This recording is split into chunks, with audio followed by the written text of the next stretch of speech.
Pemirsa Berita Banjarmasin kembali hadir menjumpai Anda bersama saya Zaldi Ariandi. Sejumlah berita aktual dan beberapa informasi menarik lainnya telah kami siapkan. Berikut berita utama hari ini.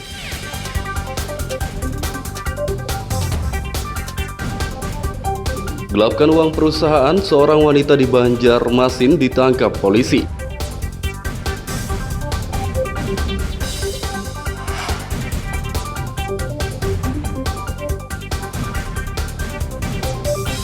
Ruang istirahat karyawan Rumah Sakit Dr. Suharsono Banjarmasin terbakar.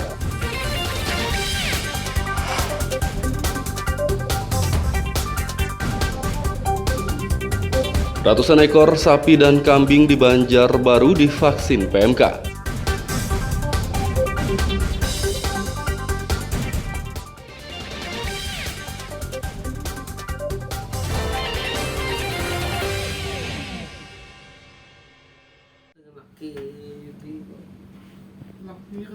Seorang wanita berinisial PS warga Setoyo S Banjarmasin Tengah ditangkap polisi karena menggelapkan uang perusahaan tempatnya bekerja.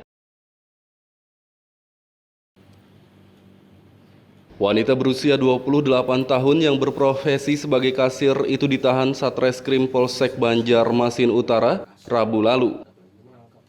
Kanit Reskrim Ibda Sudirno mengatakan, tersangka menggelapkan uang 130 juta rupiah sejak Oktober 2021 hingga Februari 2022. Dari sales diterima uang sesuai nota, tapi uang itu kan tidak langsung disetorkan ke pemilik.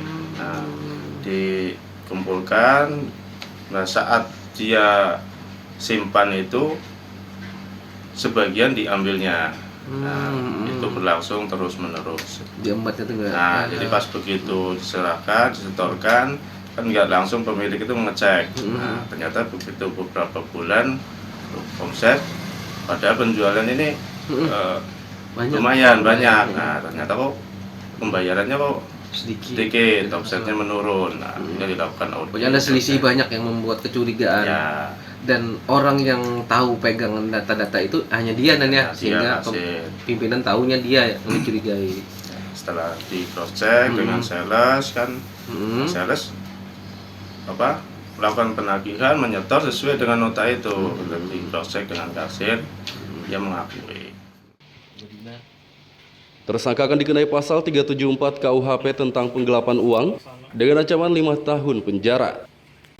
Dari kota Banjarmasin, Lutfi Darlan dan Hafiz Arahman melaporkan. Api di TPT. Rumah sakit TPT Dr. Suharsono di kawasan Setoyo S, Banjarmasin Barat terbakar Rabu malam. Puluhan anggota pemadam kebakaran langsung berdatangan ke lokasi dan memadamkan api dalam waktu 5 hingga 10 menit. Meski cepat dipadamkan, si jago merah menghanguskan satu ruang istirahat karyawan kebersihan dan satu kontainer sampah.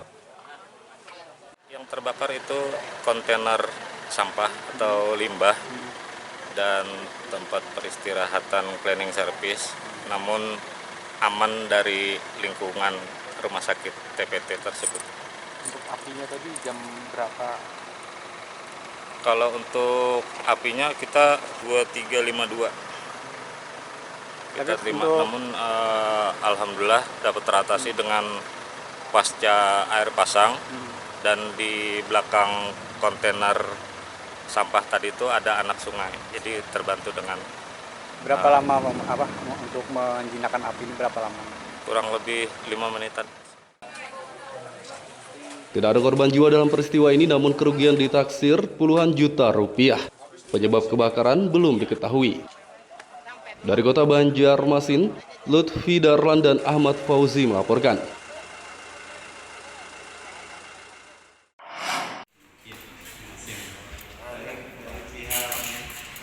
Pengadilan Tata Usaha Negara (PTUN) menggelar sidang lanjutan sengketa pasar Batuah antara penggugat warga dan tergugat pemerintah Kota Banjarmasin. Sidang digelar Rabu siang dengan agenda mendengarkan keterangan saksi penggugat. Menurut saksi, surat keputusan atau SK Wali Kota tentang revitalisasi Pasar Batuah cacat prosedur karena tidak ada sosialisasi dan pendataan sebelumnya.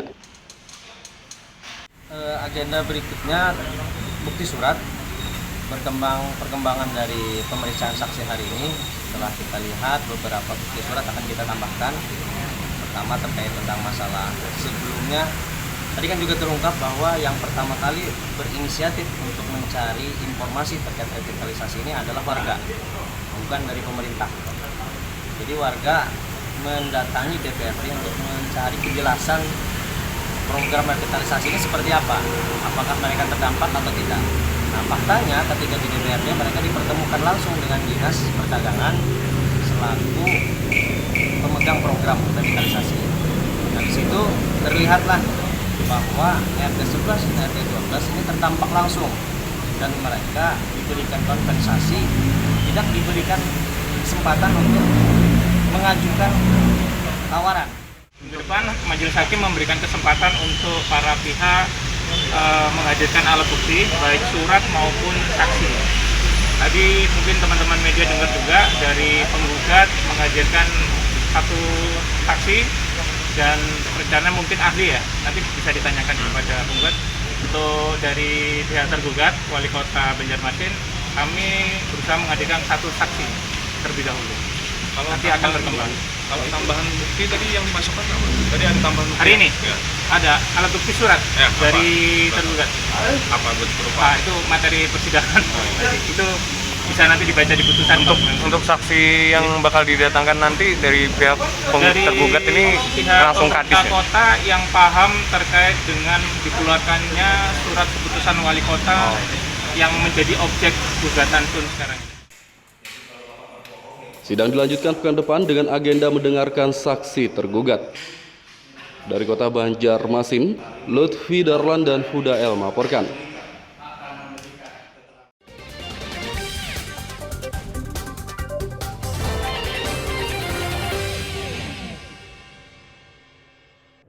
Pemirsa masih bersama kami dalam Berita Banjarmasin. Bagi Anda yang baru bergabung, berikut Berita Banjarmasin utama hari ini.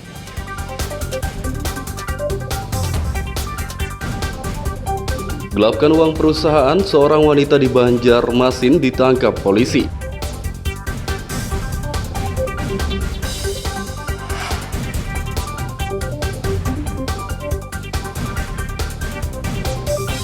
Ruang istirahat karyawan Rumah Sakit Dr. Suharsono Banjarmasin terbakar.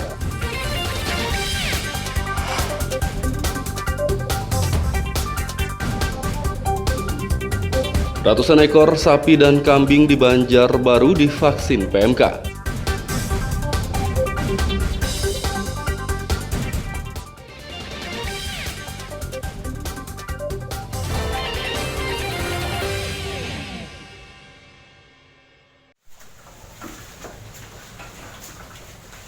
Mencegah penularan penyakit mulut dan kuku atau PMK, ratusan sapi dan kambing di Kota Banjarbaru divaksin.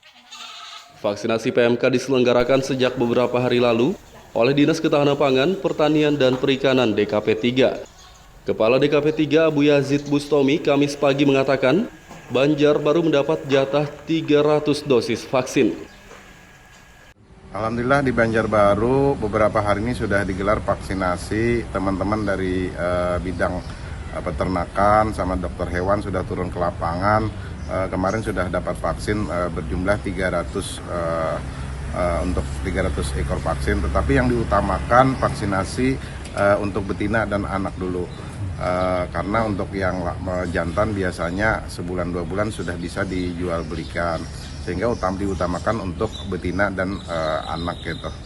Hari ini mudah-mudahan 300 vaksinasi itu bisa terselesaikan. Vaksinasi PMK dosis pertama ini diprioritaskan untuk hewan ternak betina dan anakan. Dari Kota Banjarbaru, Lutfi Darlan dan Fahmi melaporkan.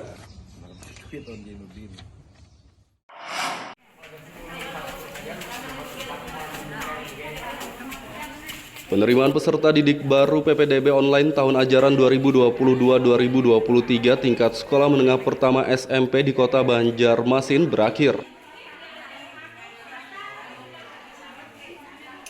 Sebelumnya PPDB online jalur afirmasi dan prestasi digelar pada tanggal 20 hingga 22 Juni. Sedangkan jalur zonasi 27 hingga 29 Juni. Kepala Dinas Pendidikan Nuryadi mengatakan ada belasan SMP yang masih kekurangan siswa. Sekolah tersebut dipersilahkan membuka PPDB offline untuk memenuhi kuota yang kosong.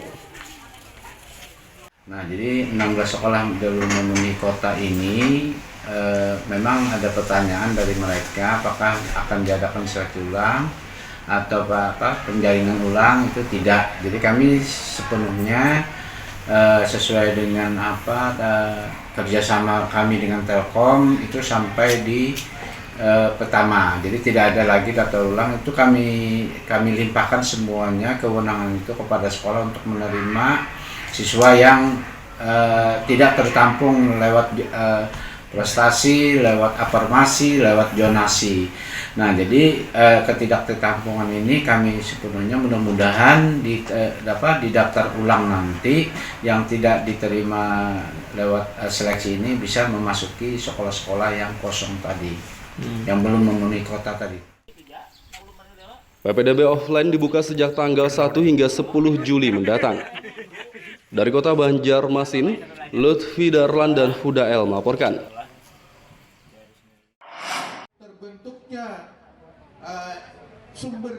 Pemerintah Kalimantan Selatan akan menggencarkan penanganan stunting atau gagal tumbuh bagi balita. Kasus stunting di Kalimantan Selatan saat ini menempati peringkat ke-6 tertinggi di Indonesia. Sekda Roy Rizali Anwar mengatakan penanganan stunting akan diprioritaskan. Seluruh pemerintah kabupaten dan kota diminta membentuk tim percepatan penurunan stunting. Permasalahan stunting ini menjadi permasalahan nasional, jadi ini jadi prioritas juga di Kalimantan Selatan. Masalahnya kita di 2024 itu 14%. Jadi semua sektor, semua pihak, semua stakeholder harus ikut terlibat penanganan. Tidak bisa berpangku tangan menggunakan dana pemerintah saja, tapi semua anggaran, baik itu anggaran sektor swasta dalam bentuk CSR, dalam bentuk dana desa, dalam bentuk sumbangan, mungkin kalau ada dari masyarakat, itu kita gunakan semua dalam rangka untuk penanganan stunting. Pasti dari sisi kesehatan, kemudian dari sisi perkawinan, usia dini harus dihindari, kemudian lingkar lengan ya, kemudian gizi terkait tambah darahnya juga ya, tambah darah kesehatan wanitanya pada saat mau melahirkan, kemudian gizinya pada saat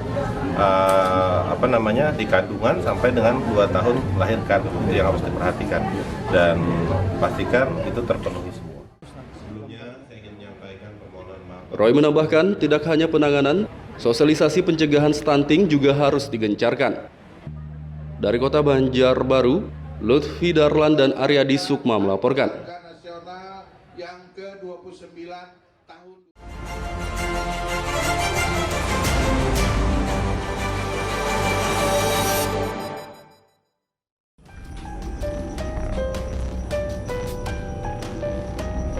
Komplotan tersangka pencurian kendaraan bermotor curanmor ditangkap kepolisian Kabupaten Banjar.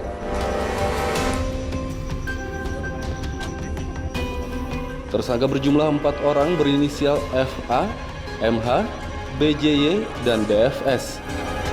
Mereka ditangkap di tempat dan waktu yang berbeda-beda. Komplotan ini meresahkan masyarakat selama 6 bulan terakhir karena telah mencuri 26 motor. Puluhan motor tersebut disita polisi dari satu penadah berinisial AH, warga Kabupaten Tanah Laut yang juga telah ditangkap.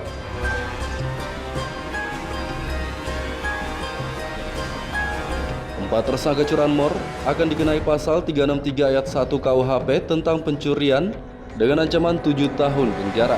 Sedangkan penadah akan dikenai pasal 480 ayat 1 KUHP dengan ancaman 4 tahun penjara.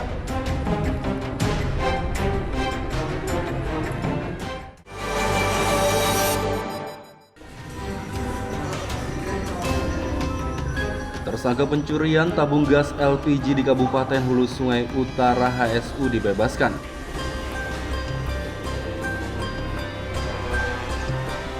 Tersangka berinisial RA tersebut bebas karena mendapat keadilan restoratif dari Kejaksaan Negeri Kejari HSU.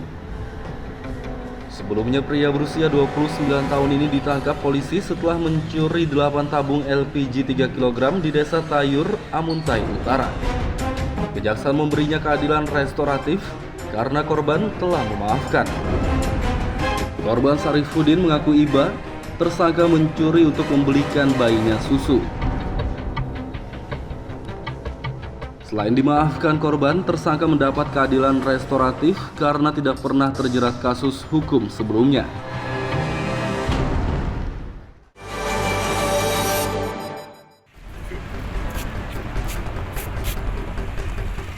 Pengendara motor yang melanggar aturan lalu lintas terjatuh saat berupaya menghindari petugas. Peristiwa ini terjadi saat razia digelar di kawasan RE Marta Dinata, Banjarmasin Tengah, Selasa sore. Saat lantas Polresta Banjarmasin bersama Dinas Perhubungan menjaring belasan pengendara yang tidak pakai helm, melawan arus, dan knalpot brong. Semua pengendara yang melanggar aturan lalu lintas tersebut diberi sanksi tilang.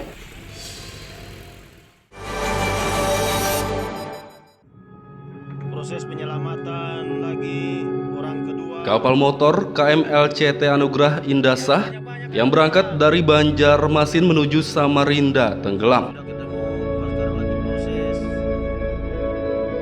Kapal bermuatan sejumlah alat berat dengan 11 ABK tersebut tenggelam di perairan Sanipah, Kabupaten Tanah Laut pada Kamis sekitar pukul 20 WITA.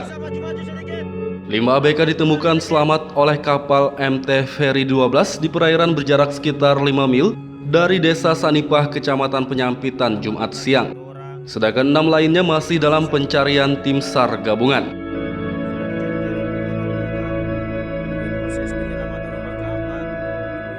5 korban selamat bernama Abdul Aziz Setiawan, 25 tahun, Saifullah Safri, 25 tahun, Beni Hidayat, 44 tahun, Valentino Vivaruntu, 30 tahun, dan Nofri Fonto Lawakang, 30 tahun.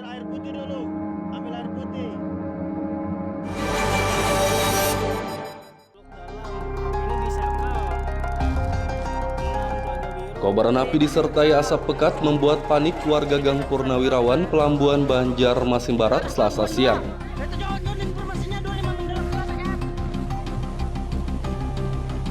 Bersama pemadam kebakaran, mereka bahu-membahu memadamkan api. Kebakaran di permukiman padat penduduk ini menghanguskan satu rumah dengan 2 lantai.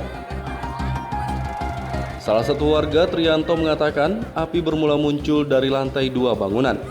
Ia menduga kebakaran akibat hubungan pendek arus listrik atau korsleting. Tidak ada korban jiwa dalam peristiwa ini, namun kerugian ditaksir ratusan juta rupiah.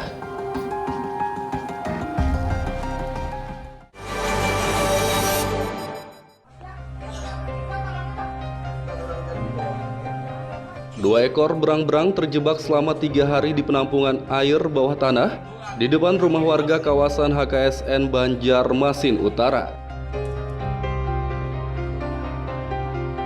Hewan mamalia karnivora tersebut dievakuasi petugas Dinas Damkar Rabu siang. Evakuasi memakan waktu sekitar 1 jam karena lokasinya sulit dijangkau. Kedua berang-berang ini akan dilepas liarkan di Sungai Martapura.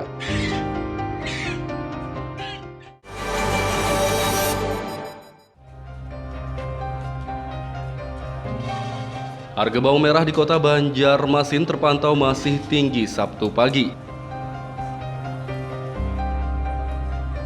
Distributor Wati mengatakan kenaikan harga terjadi lebih dari sepekan lalu. Harga bawang merah yang semula Rp20.000 kini mencapai Rp48.000 per kilogram. Menurutnya penyebab kenaikan karena petani di Bima, Nusa Tenggara Barat dan Probolinggo, Jawa Timur gagal panen sehingga pasokan minim. Harga bawang merah di pedagang eceran masih berkisar Rp58 hingga Rp60.000 per kilogram.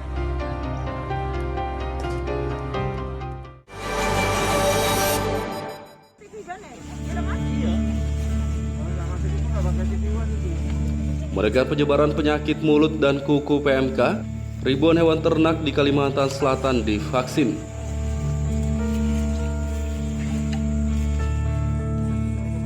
Vaksinasi PMK dosis pertama digelar di 12 kabupaten dan kota, yakni Kabupaten Tanah Laut, Tanah Bumbu, Kota Baru, Banjar, Hulu Sungai Selatan, Hulu Sungai Utara, Hulu Sungai Tengah, Tapin, Tabalong, Balangan, Barito Kuala, dan Kota Banjarbaru.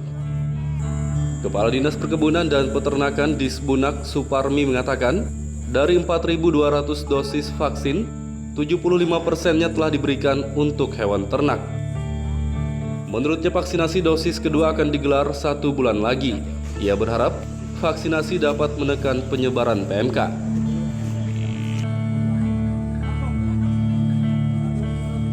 Selain vaksinasi, pemerintah Kalsel juga membentuk tim pengawasan kesehatan hewan kurban.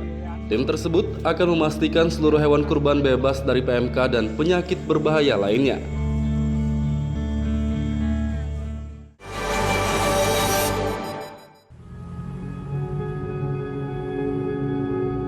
Antrean truk di stasiun pengisian bahan bakar umum SPBU Perempatan Banjarbaru ditertibkan.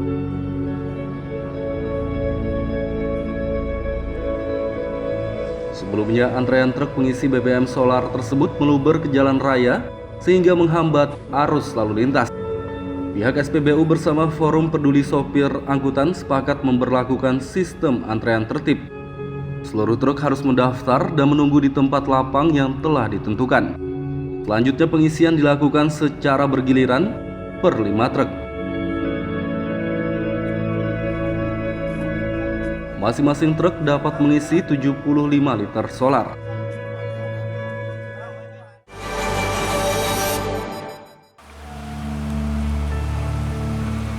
Pemerintah akan menerapkan penggunaan aplikasi My Pertamina pada awal Juli mendatang.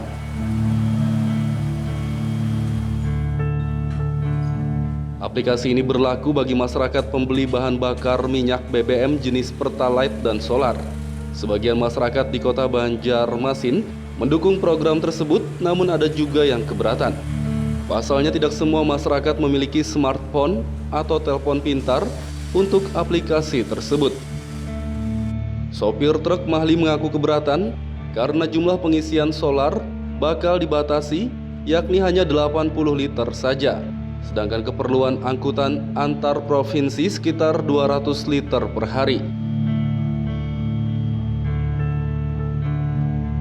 Bagi masyarakat yang tidak memiliki aplikasi My Pertamina bakal dialihkan ke BBM non-subsidi.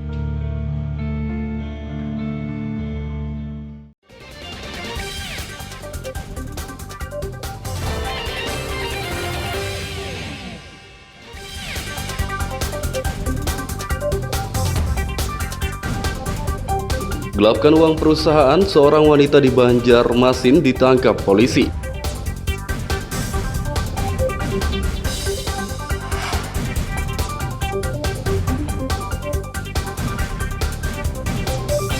Ruang istirahat karyawan Rumah Sakit Dr. Suharsono Banjarmasin terbakar.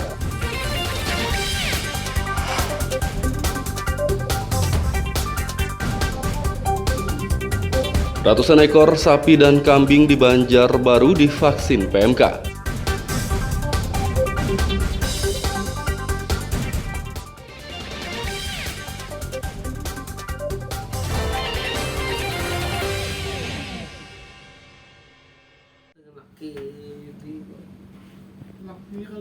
Seorang wanita berinisial PS warga Setoyo S Banjarmasin Tengah ditangkap polisi karena menggelapkan uang perusahaan tempatnya bekerja.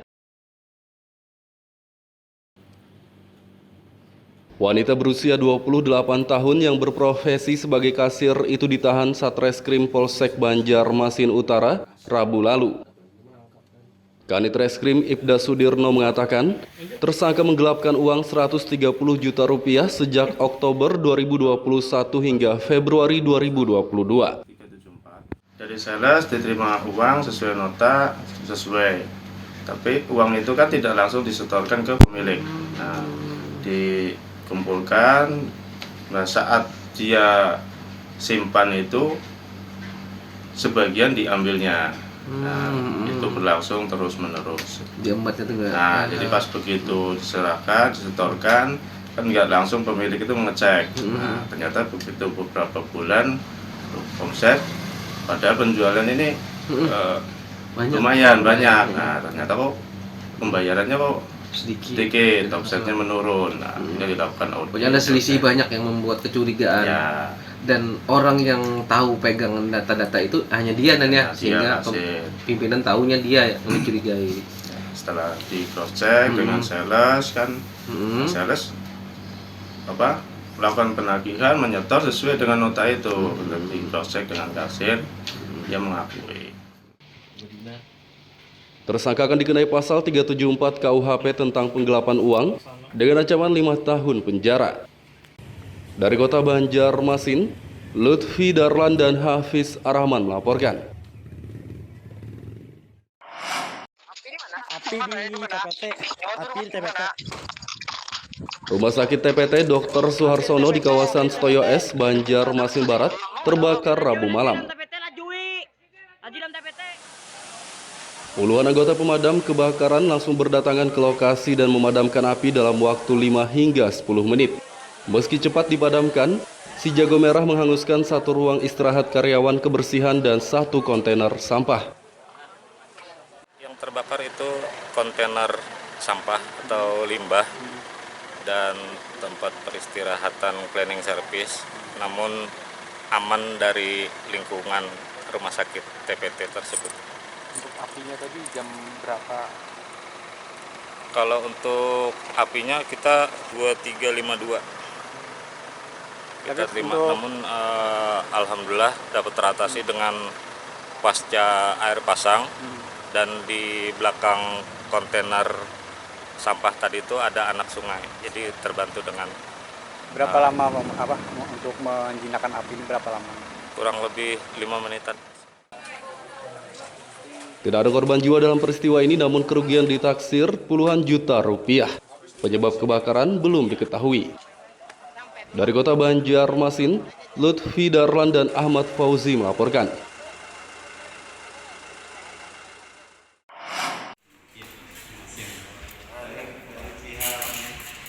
Pengadilan Tata Usaha Negara PTUN menggelar sidang lanjutan sengketa pasar Batuah antara penggugat warga dan tergugat pemerintah Kota Banjarmasin.